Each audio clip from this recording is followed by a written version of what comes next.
I would love to know when you first got the inspiration to make this film. The inspiration came very late, or 10 years ago. But Baldwin have been part of my life, part of my work, part of who I am for many, many years. I read him very early when I was a young man, and he never left me. So he have been always either in the background or in the foreground. I use him, I use his quote in my films before. And the motivation to start this particular project came at a time where I felt that we were not addressing the right issues, in particular in this country, but elsewhere as well. That we were not hearing the right voices. The voice of a James Baldwin had somehow disappeared, and I could not understand, when I was experiencing how important he was, that the new generation basically knew nothing about him. And I felt that there was, an important film to do in that regard. The project was from the start, was trying to respond to the question: how do I bring his voice directly to an audience without any person interpreting his words, with no talking heads in the film? It was important that also the film would be only his words. I didn't add up anything.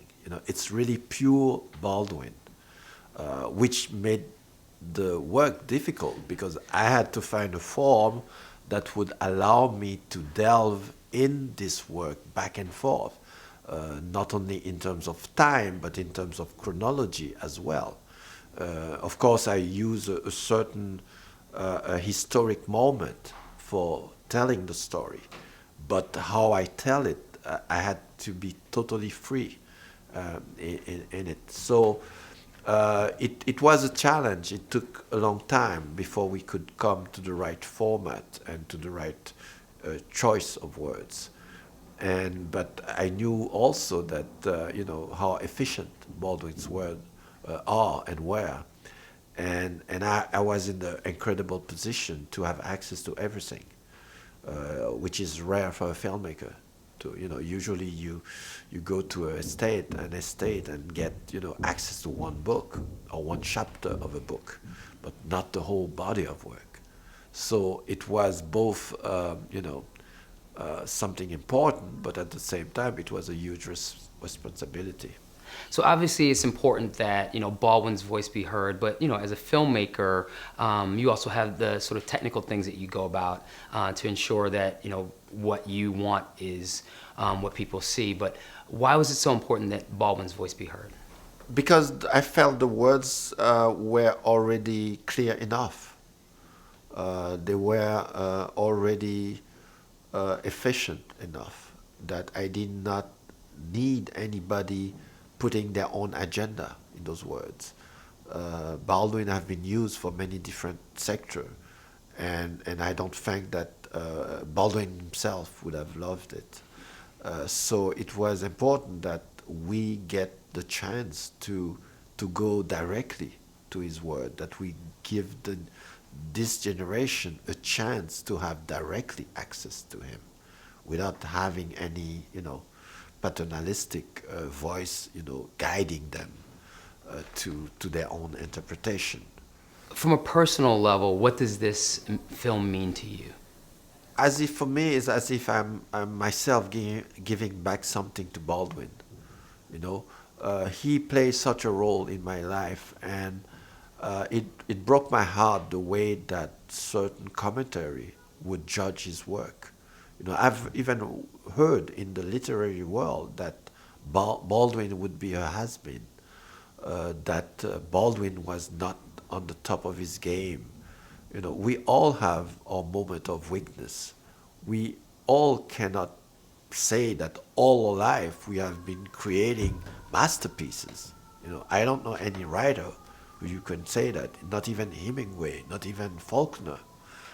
And there was a way of, I would say, revenge from certain people against the celebrity, Baldwin celebrity, Baldwin place that he took, you know, being on the cover of Time magazine, being for a long time the only black face on national TV, and having this eloquence, having the guts to tell the truth to the people.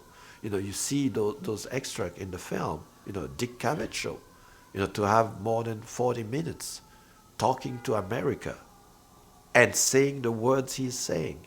You know, I don't know many people who could say that. And the friend and the partner and the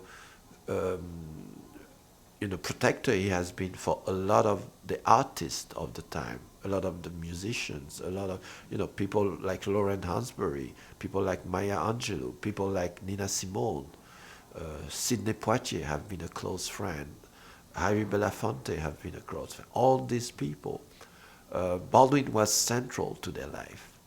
And I'm not even talking the next generation, the Toni Morrison and all the others, you know, who respected him and who, you know, whose life, you know, made them possible. So all this I could not accept to have it disappear, you know. And the film was from the get-go, you know, a response to the question: how do we make sure that we don't forget Baldwin, that we don't forget who he is, how important he is? And I do hope that the film will, you know, bring us back to his books, and that we can make sure that we can have his book in schools and in university, that there are curriculum around his work. Made in Hollywood.